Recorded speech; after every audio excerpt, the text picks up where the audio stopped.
Good morning, students. We will discuss about hardened concrete today. So we know that the properties of concrete are different when it is in fresh state and when it is in hardened state.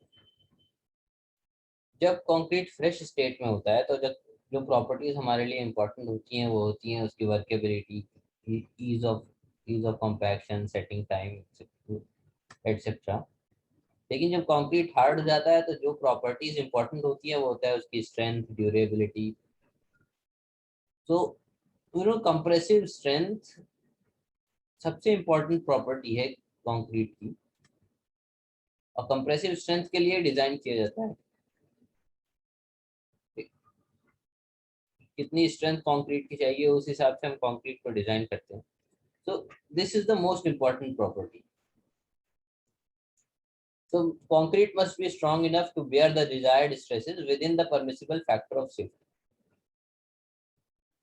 जो loads concrete के ऊपर आने वाले हैं उसको bear कर ले concrete, और कुछ factor of safety, additional factor of safety रखा जाता है. सपोज 100 किलोन्यूटन लोड बेयर करने 100 किलोन्यूटन लोड आने वाला है किसी स्ट्रक्चर एलिमेंट पे, तो हम उसमें फैक्टर ऑफ सेफ्टी कुछ लगाएंगे जिसके बाद तो हम उसे एक्चुअल में 100 किलोमीटर के लिए डिजाइन नहीं करेंगे, उसके 150 किलोमीटर के लिए डिजाइन करेंगे और something like that. The factor of safety के साथ कंक्रीट, जो कंक्रीट हमने बनाया है वो अप्लाइड लोड्स को बियर कर ले. ठीक है. So there are certain factors affecting strength. या factors are given here. First one is the quality of cement. Cement की क्वालिटी कैसी है. Water cement ratio. Usually water cement ratio जितना ज्यादा होगा उतनी स्ट्रेंथ कम होती है. Grading of aggregate. एग्रीगेट्स की ग्रेडिंग कैसी है, उसमें हर साइज के पार्टिकल एग्रीगेट्स हैं या नहीं. हमें बताया ग्रेडेशन जितना अच्छा होता है उतना जो वेल बॉन्डेड कंक्रीट बनता है, एग्रीगेट्स आपस में प्रॉपर्ली इंटरलॉक्ड होते हैं. तो grading of aggregate is an important factor. Degree of compaction, efficiency of curing, temperature during curing. Curing के टाइम पे टेम्परेचर कितना है. कई बार जो जहाँ पर कोल्ड वेदर कंडीशंस होते हैं वहाँ पर, और या फिर हॉट वेदर कंडीशंस हैं, तो क्यूरिंग उस हिसाब से हमें डिसाइड करना पड़ता है कि कितने टाइम के लिए क्यूरिंग करनी है, कैसे कौन सा मेथड यूज करना है क्यूरिंग के लिए. तो age at the time of testing. तो कंक्रीट जो स्ट्रेंथ गेन करता है ग्रेजुअली गेन करता है. तो जैसे 7 डे स्ट्रेंथ होगी तो वो अलग होगी, 28 डे स्ट्रेंथ अलग होगी. So what is the age of concrete at during the time of testing. और इम्पैक्ट है, फटीग है.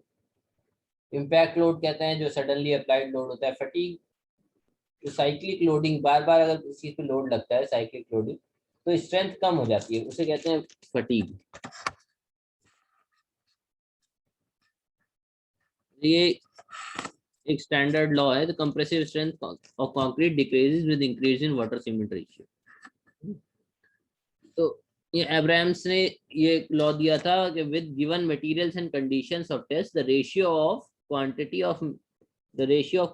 of mixing water to the quantity of cement alone determines the strength of concrete and is independent of aggregate cement ratio so long as the mix is of workable plasticity. इसे हमने क्या, ये होता है water cement law. जो strength depend करेगी concrete की, वो डिपेंड करेगी सिर्फ वाटर सीमेंट रेशियो पर डिपेंड करेगी अगर कंडीशंस और सारे गिवन मटेरियल सेम हो. तो ये दिखा रखा है कि अगर जैसे जैसे वाटर सीमेंट रेशियो जैसे बढ़ाते हैं वैसे यहाँ वाटर सीमेंट रेशियो इस डायरेक्शन में बढ़ रहा है, तो 28 डे स्ट्रेंथ रिड्यूस होती जा रही है. अब कंप्रेसिव स्ट्रेंथ कंक्रीट की टेस्ट कैसे की जाती है, उसके लिए कंप्रेशन टेस्टिंग यूज करते हैं. तो what is compression test. Compression test is the most common test. Basically एक कंप्रेशन टेस्टिंग मशीन होती है जो हमारे पास लैब में है भी. उसके भी उसमें 2 अपर जॉ और लोअर जॉ होता है. उन 2 प्लेट्स, बेसिकली 2 प्लेट्स के बीच में कंक्रीट क्यूब बना के रख दिया जाता है. उस कंक्रीट क्यूब को पे ग्रेजुअली लोड को इंक्रीज किया जाता है एरिया वहाँ, और तो डायल गेज जो होता है उस पर कितना अप्लाइड लोड है वो आता रहता है, तो उसके अकॉर्डिंग जिस लोड पे फेलियर हो जाता है उसको उससे हम कैलकुलेट कर लेते हैं कि what is the compressive strength of concrete.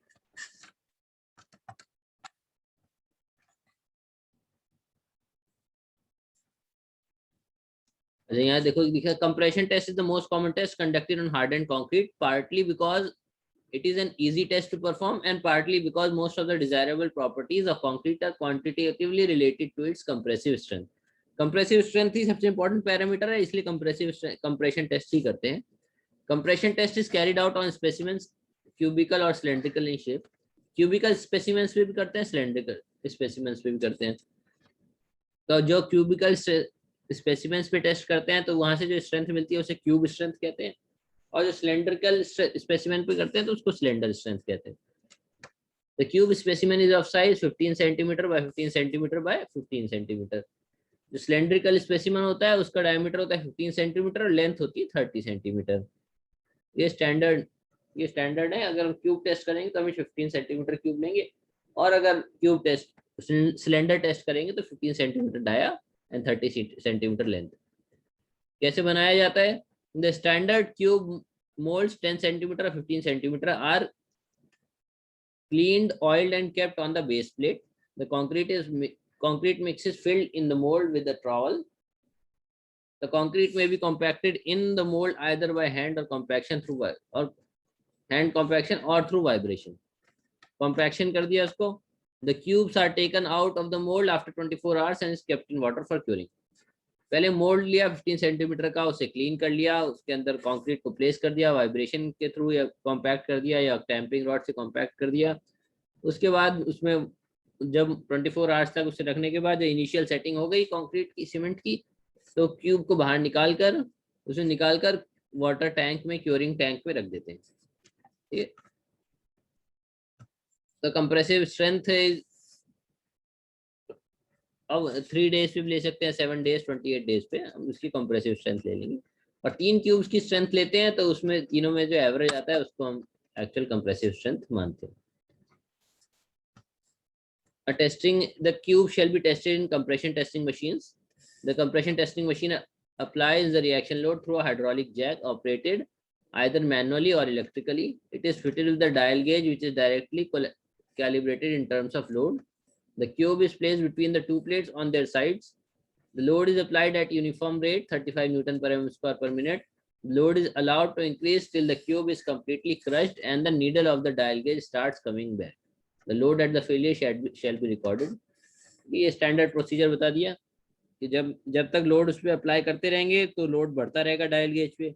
जब लोड लेना बंद कर देगा, वो फेल कर जाएगा स्पेसिमेन, तो वो जो डायल गेज की रीडिंग बढ़ रही थी वो कम होने लगेगी, तो दैट जो मैक्सिमम रीडिंग आएगी उसको कहते हैं कंप्रेसिव स्ट्रेंथ है। कंप्रेसिव लोड है उससे स्ट्रेंथ निकाल लेंगे। मॉडुलस ऑफ इलास्टिसिटी, कंप्रेशन, जब हमने कंप्रेशन टेस्टिंग से ही जो कंप्रेशन टेस्टिंग से हमें उस कंप्रेसिव स्ट्रेंथ मिली, तो बहुत सारे टेस्ट करने के बाद जो हमें कैरेक्टरिस्टिक स्ट्रेंथ मिलती है, एफसी के इज द कैरेक्टरिस्टिक स्ट्रेंथ। तो अगर M25 कंक्रीट है तो कैरेक्टरिस्टिक स्ट्रेंथ है 25 MPa या न्यूटन पर एम स्क्वायर। 35 है तो 35 FCK will be 35। So modulus of elasticity को अगर डिफाइन करना हो कंक्रीट की, तो देखो प्रॉब्लम क्या है। सबसे पहली प्रॉब्लम यह है कि स्टील के केस में लुक,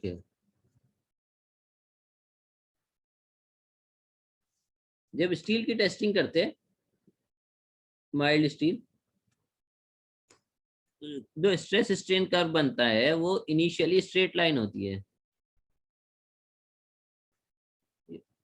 फिर जाके वो यहाँ से इस तरह से कुछ डिपेंड करता है, आगे कर्व हो जाता है। तो अगर हमें इसके मॉडुलस ऑफ इलास्टिसिटी निकालना होता है या यंग्स मॉडुलस निकालना होता है स्टील के लिए, तो ये स्ट्रेट लाइन है तो इसका टेंजेंट निकाला जा सकता है, एंगल निकाला जा सकता है। जो इसका एंगल होगा tan theta y upon x, that will B E, ना, स्ट्रेस अपॉन स्ट्रेन।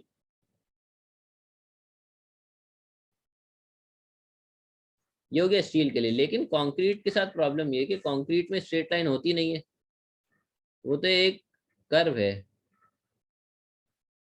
और तो यानी हर पॉइंट पे उसका टेंजेंट चेंज हो रहा है, उसका जो टेंजेंट है, टेन थीटा है, वो हर पॉइंट पे चेंज हो रहा है। तो फिर हम कैसे पता करेंगे उसके यंग्स मॉडुलस क्या होता है? ठीक है, तो एक एम्पेरिकल फार्मूला गिवन है कंक्रीट के लिए। ई कंक्रीट का यंग्स मॉडुलस निकालना हो या यूज करना हो तो उसमें हम यूज कर सकते हैं 5000 अंडर रूट एफ सी के। यानी अगर 25 MPa कंक्रीट है फॉर M25, अगर M25 है तो उसकी एफ सी के 25 MPa है, तो ई की वैल्यू ऐसे केस में हो जाएगी 5000 अंडर रूट 25। तो 25 अंडर रूट 5 होता है, तो 5 तो इट विल बी 25,000 ई की वैल्यू आ गई न्यूटन पर mm square. Got it? So concrete में इस तरह से हम कैलकुलेशन कर लेते हैं।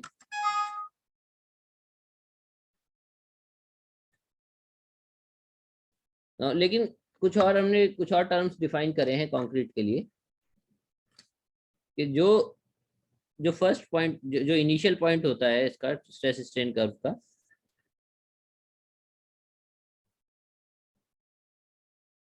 वहां पर अगर टेंजेंट बनाएंगे तो उसे कह देते हैं इनिशियल टेंजेंट मॉडुलस। ठीक है, अगर कोई और बीच में कोई और पॉइंट लेंगे, उस पर अगर टेंजेंट बनाएंगे तो कहेंगे tangent modulus for this point, for एक कोई भी पॉइंट। और अगर कोई भी पॉइंट और वो पॉइंट लेकर, कोई भी हमने सपोज एक पॉइंट लिया, जैसे यहाँ पर एक पॉइंट लिया, तो इस पॉइंट को अगर ओरिजिन से ज्वाइन कर देंगे तो इसका जो एंगल होगा, तो यहाँ पर जो एंगल बनेगा ये y/x 10, इसको कह देंगे ये हो गया secant modulus for this point. नहीं, कुछ टर्म्स होते हैं, लेकिन अगर हम यंग्स मॉडुलस इसका निकालना होता है, मॉडुलस ऑफ इलास्टिसिटी कंक्रीट का, तो हम डायरेक्टली इस फॉर्मूले से निकाल लेते हैं। कोड में गिवन है फार्मूला, IS 456 में कुछ फॉर्मूला गिवन है, इसी equal to 5000 under root F C के।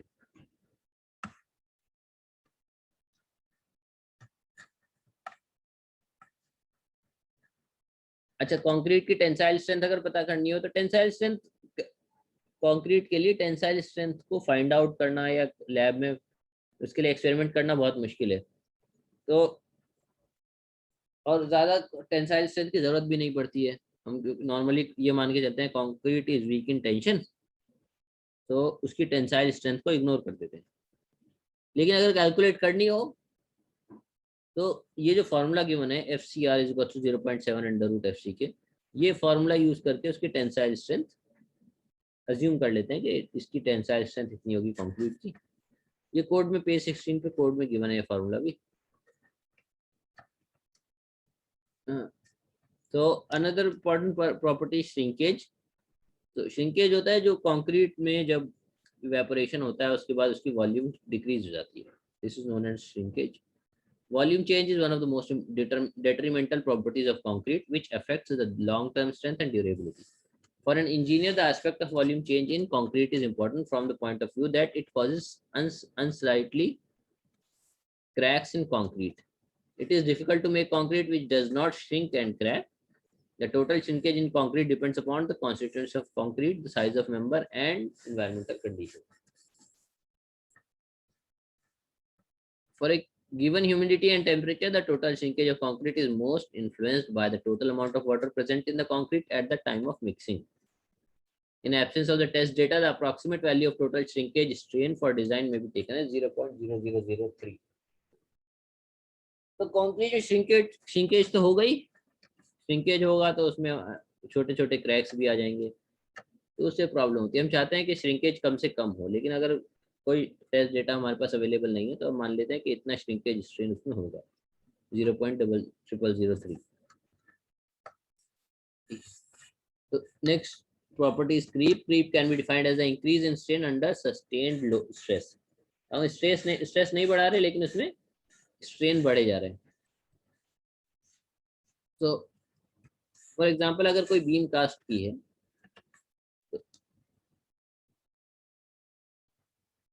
अगर कोई बीम कास्ट की जाती है, उसके ऊपर लोड लगा हुआ है और हमने लोड इनिशियली लोड लगाया तो कुछ डिफॉर्मेशन उसमें हो गया,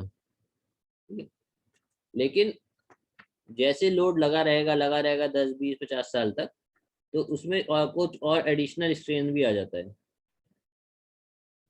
तो ये जो एडिशनल डिफॉर्मेशन आया है, ये किस वजह से आया है? स्ट्रेस तो बढ़ा नहीं है, लोड तो बढ़ा नहीं है, तो फिर ये एडिशनल डिफॉर्मेशन किस वजह से आया है? इसको कहते हैं क्रीप। एडिशनल डिफॉर्मेशन जो आया है, जो सस्टेन्ड लोड है, additional strain due to sustained load, this is known as creep. अच्छा, क्रीप किस पे डिपेंड करता है? The stress in the concrete, age at loading and duration of loading. Creep coefficient is the ultimate creep strain upon elastic strain.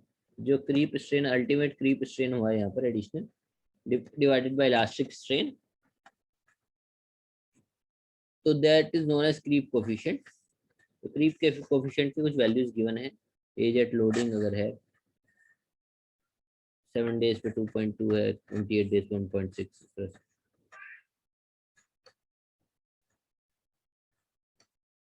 अच्छा, now durability is the most important parameter of concrete. देखो, strength तो एक बार calculate कर ली, एक बार find out कर ली compressive strength से, compression testing से, उसके बाद कास्टिंग भी कर दी, पूरी बिल्डिंग तैयार हो गई। लेकिन एक और पैरामीटर जो कंक्रीट में होता है, वो होता है ड्यूरेबिलिटी, कि कंक्रीट हमारा कितना सेटिस्फैक्टरी परफॉर्मेंस देता रहता है उसकी पूरी एंटिसिपेटेड लाइफ में।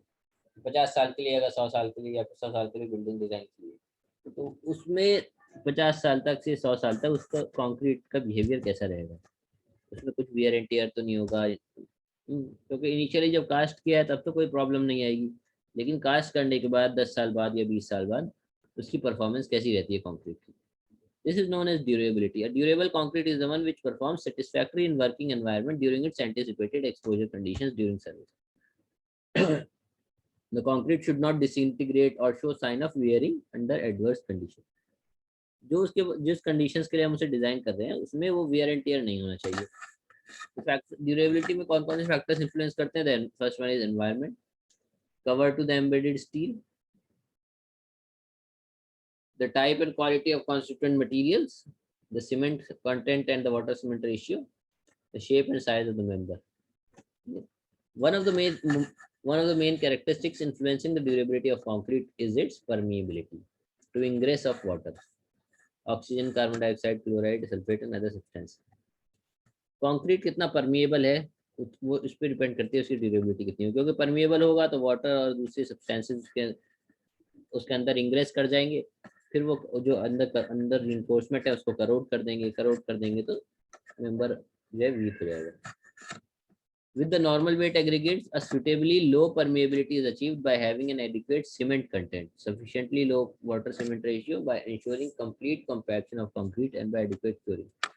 ये कुछ पॉइंट बताए गए हैं कैसे इसे अचीव किया जा सकता है, कि अगर सीमेंट कंटेंट सही रखा जाए, मिनिमम वाटर कंटेंट रखा जाए और कॉम्पैक्शन ऑफ कंक्रीट प्रॉपर होगा और प्रॉपर क्यूरिंग होगी, तो परमिएबल नहीं होगा कंक्रीट, कम होगी परमिएबिलिटी।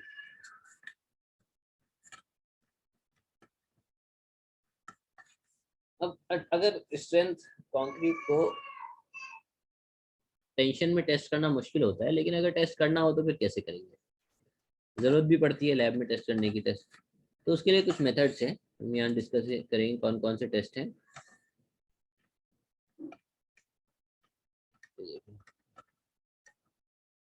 तीन टेस्ट हैं बेसिकली कंप्रेशन के लिए, टेंशन के लिए। एक तो डायरेक्ट टेंशन टेस्ट है, एक फ्लेक्सर टेस्ट है और splitting tension test. Direct tension test जो होता है, वो डायरेक्ट टेंशन टेस्ट तो सिंपल ये है कि किसी कंक्रीट की बीम को डायरेक्टली पुल करा जाए दोनों तरफ से, यहाँ पर होल्ड करके दोनों तरफ से उसे पुल करें, या फिर वर्टिकली पुल करें इसको, एक जॉ को फिक्स कर दें, दूसरे जॉ को पुल करें।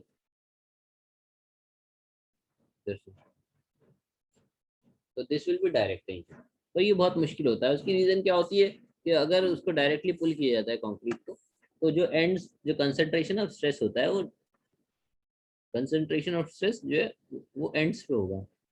तो एक्चुअल में जहाँ पर कंसंट्रेशन ऑफ स्ट्रेस हो रहा है वहाँ पर सही रीडिंग नहीं मिलेगी, एक्चुअल में वो फेल भी कर जाएगा, और हो सकता है वो कंप्रेशन में फेल कर जाए यहाँ पर जॉज के अंदर, और सही रीडिंग नहीं मिलेगी। सही रीडिंग तब मिलेगी जब वो बीच में से कहीं पर क्रैक करे या टेंशन में फेल करे। तो डायरेक्ट टेंशन टेस्ट यूजुअली नहीं किया जाता है कंक्रीट का। नेक्स्ट होता है फ्लेक्सुरल टेस्टिंग ऑफ कंक्रीट। हम एक्चुअल में हमें टेंशन टेस्ट करना है लेकिन करते हैं फ्लेक्सर में। कैसे? ये एक बीम है जो यहाँ पर आपको दिखा रखी है, दिस बीम, यहाँ पर हमने इसके दो रोलर लगा दिए, ठीक है। इस रोलर को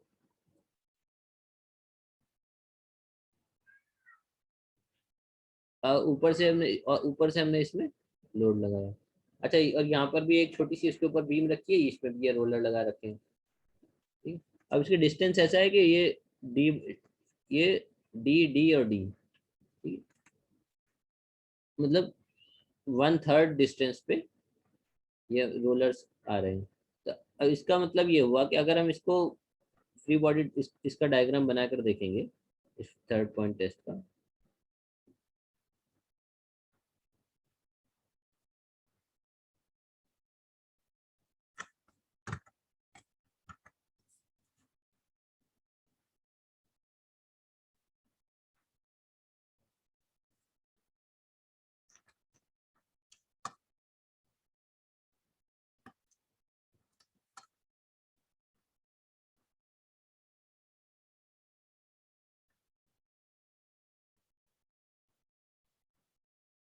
तो यानी इसमें 3D डिस्टेंस है और लोड लग रहा है पी, ये दो लोड लग, मतलब अगर P4 लगा तो P/2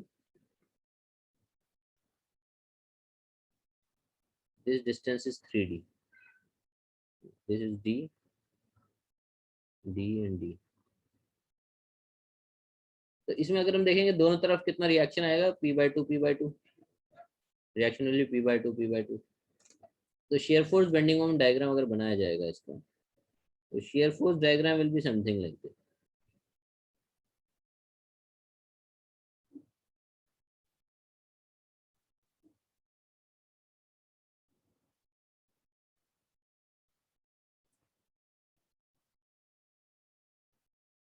शेयर फोर्स डायग्राम ऐसे लगेगा, बेंडिंग मोमेंट डायग्राम बनाएंगे, बेंडिंग मोमेंट डायग्राम भी जो बनेगा कुछ इस तरह से। तो बेसिकली ये जो बीच वाला एरिया होगा इसमें, यहाँ पर देखेंगे हम शेयर फोर्स इज 0। अगर शेयर फोर्स 0 है इस एरिया में तो इसका मतलब जो जो कुछ भी लोड आएगा उसकी वजह से बेंडिंग बीच में, सिर्फ जो भी फेलियर होगा वो सिर्फ बेंडिंग की वजह से होगा। तो इसको हम कहते हैं प्योर बेंडिंग कंडीशन।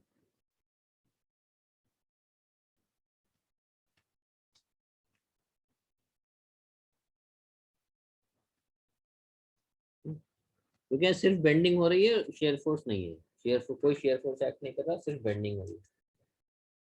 तो दिस इज द केस,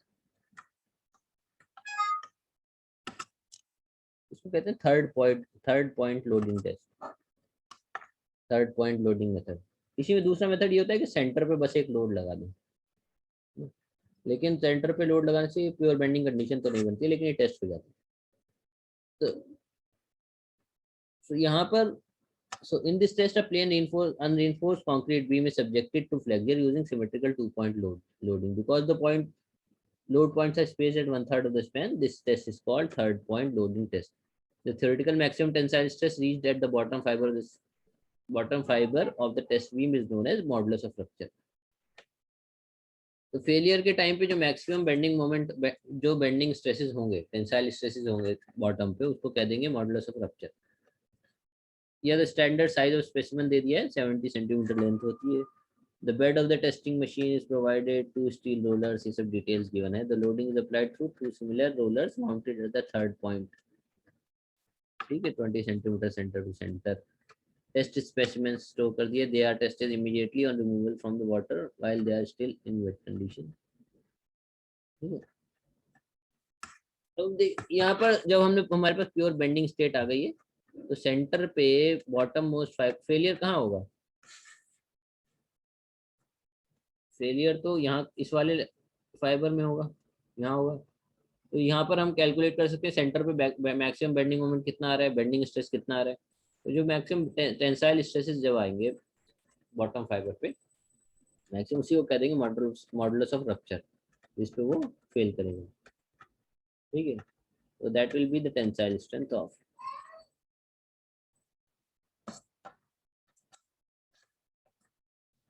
एक और तरह का टेस्ट होता है, splitting tension test, third type of test. Splitting tension test में जो एक्चुअल में हम इस तरह से टेस्ट करते हैं, जो ये this is actually a cylinder. जिस सिलेंडर की हम बात कर रहे थे, जो कि 300 mm लेंथ, और इसका डायमीटर हो जाता है 150 सेंटीमीटर। इसी को हम इस तरह से टेस्ट करते हैं कि इसको हॉरिजॉन्टल रखकर कंप्रेशन टेस्टिंग मशीन में टेस्ट कर देते हैं। तो हॉरिजॉन्टल रखेंगे कंप्रेशन टेस्टिंग मशीन में, कंप्रेशन टेस्टिंग मशीन के जैक्स हैं ऊपर, प्लेट्स जो है कंप्रेशन टेस्टिंग मशीन से, इसको टेस्ट कर देंगे कंप्रेशन टेस्टिंग मशीन में। तो ऊपर से और नीचे से दोनों तरफ से लोड लगेगा इसमें। तो जो फेलियर, इस ट्यूब का जो फेलियर होगा कंप्रेशन में नहीं होगा, इस सिलेंडर का फेलियर, बल्कि स्प्लिटिंग टेंशन में होगा। दोनों तरफ ये वाला पार्ट इधर जाएगा, बीच में से क्रैक कर जाएगा, बीच में से फेल हो जाएगा। तो इसलिए इसको कहते हैं स्प्लिटिंग टेंशन टेस्ट। एक्चुअल में हम टेंशन टेस्ट नहीं कर रहे हैं कंप्रेशन टेस्ट, लेकिन हमें स्ट्रेंथ जो मिली है वो टेंसाइल स्ट्रेंथ मिली है। In this test concrete cylinder of the type used for compression is placed with its axis horizontal between the platens of a compression testing machine, and the load is increased until failure by indirect tension in the form of splitting along the vertical diameter takes place. In order to reduce the magnitude of high compression stresses near the points of application of load, narrow packing strips of suitable materials such as plywood are placed between specimens. तो ठीक है। The main advantage of this method is that the same type of specimen and the same testing machine can be used for compression test, can be employed for this test। जो compression test में machine use की थी और जो cylinder बनाया था mould, वही वाला यूज कर लीजिए। Now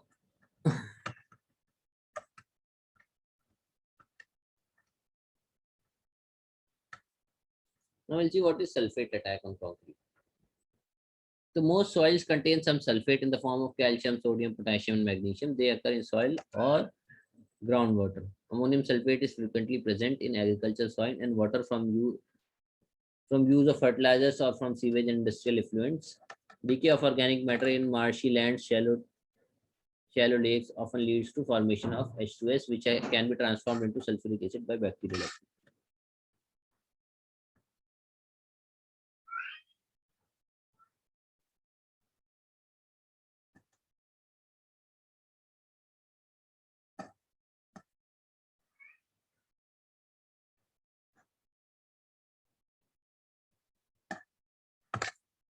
तो सॉइल में तो सल्फेट होता ही है, और जो फर्टिलाइजर्स वगैरह यूज करते हैं उसके थ्रू सॉइल में सल्फेट वो पहुंच जाता है।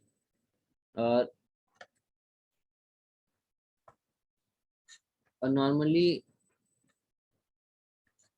तो जहाँ कंक्रीट स्ट्रक्चर्स होंगे तो उस पर सल्फेट अटैक तो हो ही सकता है। और सबसे ज़्यादा जो अफेक्ट करता है, मैक्सिमम डैमेज जो करता है, वो करता है मैग्नीशियम सल्फेट। सल्फेट अटैक पता कैसे लगेगा? एक वाइटिश अपीयरेंस आ जाती है कंक्रीट पे, उससे पता लगता है it has been subjected to sulphate attack. The term sulphate attack denotes an increase in the volume of cement paste in concrete और mortar due to chemical action between hydrated cement and sulphates. Cement paste का जो volume होता है बढ़ जाता है, इसलिए white substances बाहर आने लगता है।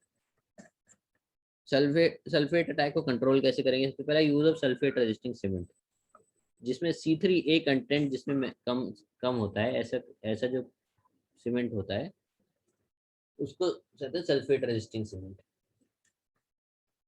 क्वालिटी ऑफ कंक्रीट में well design place in compacted concrete which is dense and impermeable has high resistance to sulphate attack. use of air entrainment. Use of air entrainment to the extent about 6% has better resistance to sulfate attack. Use of pozzolana, पोजोलानिक materials को अगर use करेंगे concrete में, थोड़ा सा cement को replace कर देंगे flash वगैरह से, तो उससे high pressure steam curing, curing के लिए high pressure steam curing use करेंगे तो उससे सल्फेट अटैक कम होगा। हाई एल्यूमिना सीमेंट यूज कर देंगे तो हाई एल्यूमिना सीमेंट जो है वो ensure greater resistance to sulphate attack. This reference is given for IS code.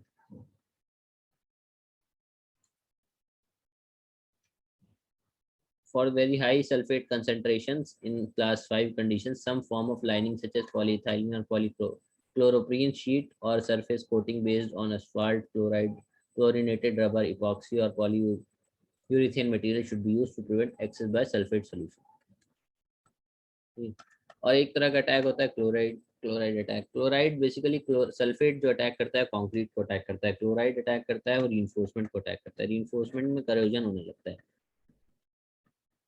अगर क्लोराइड अटैक हो जाता है। तो statistics have shown that over 40% of the failure of structure is due to corrosion of reinforcement corrode हो जाएगी तो फिर structure पूरा फेल कर सकता है।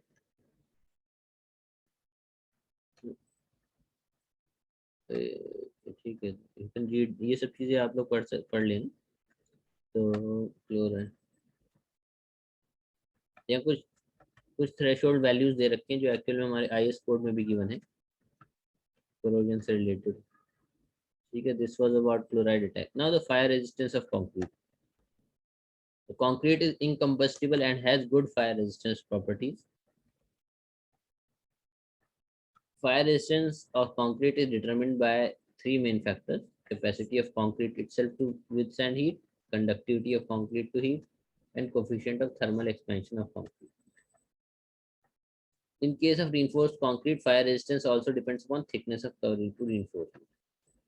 The reinforcement को जो है फायर में ज्यादा लॉस हो सकता है because reinforcement can melt. So इसलिए उसमें प्रॉपर कवर reinforcement को प्रोवाइड किया जाता है ताकि फायर रेजिस्टेंस के लिए। Fire introduces high temperature gradients, मतलब ये कि बाहर टेम्परेचर बहुत ज़्यादा होगा लेकिन अंदर की लेयर्स में टेम्परेचर कम होगा, तो टेम्परेचर ग्रेडियंट बहुत ज़्यादा हो जाता है। तो इससे जो है कंक्रीट की लेयर्स आपस में सेपरेट हो सकती हैं। Also, when the reinforcement bars get heated up, they tend to expand both longitudinally and laterally, which results in loss of bond and loss of strength. Reinforcement बार जब हीट अप हो जाएंगी तो expand करेंगी, तो उससे बॉन्ड और strength reduce हो जाएगी। The effect of increase in temperature is not much up to temperature of about 250 degrees Celsius, but above 300 degrees Celsius, definite loss of strength takes place. Temperature ऐसे बढ़ता जाएगा, strength कम होती जाएगी। Portland blast furnace slag cement is more resistant to fire. In concrete, the aggregates undergo a progressive expansion on heating, which the hydrate products of the set cement shrinks beyond the point of maximum expansion. These two opposing actions weakens and cracks the concrete. The best fire-resistant aggregates among the igneous rocks are basalts and dolerites. ये aggregates कौन से ये effective होते हैं?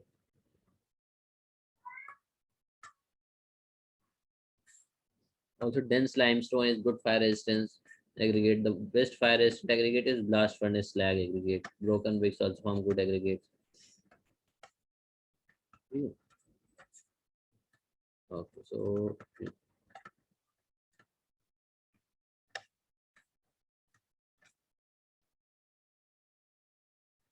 you can read this.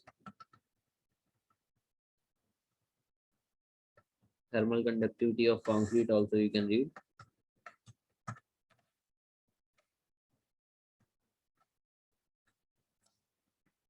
These are the properties that you should know.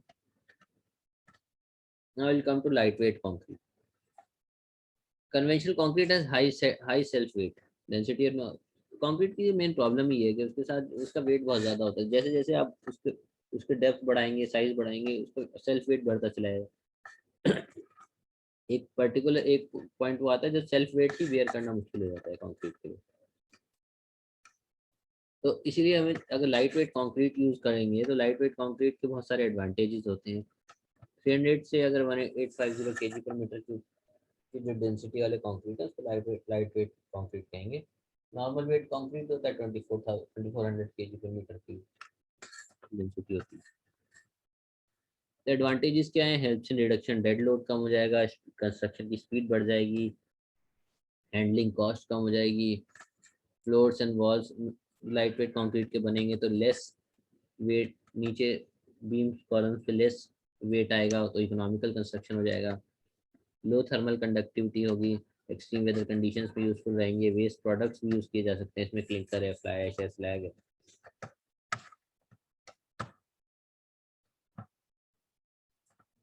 Lightweight concrete is made by inclusion of air in concrete. This is done in three ways: by replacing the usual mineral aggregates by cellular porous और lightweight aggregates. Aggregates को replace कर दें या फिर कोई कोई gas और air bubbles को इंट्रोड्यूस कर दिया जाए मोटर में, जिसे एरेटेड कंक्रीट बोलते हैं। सैंड फ्रैक्शन को अगर खत्म कर दिया जाए, नो फाइन्स कंक्रीट बनता है। इस तरह से हम light structure light weight concrete बना सकते हैं। तो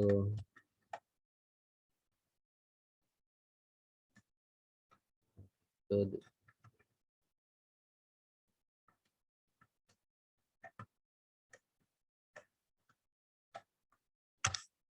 we'll study about high strength concrete in the next class.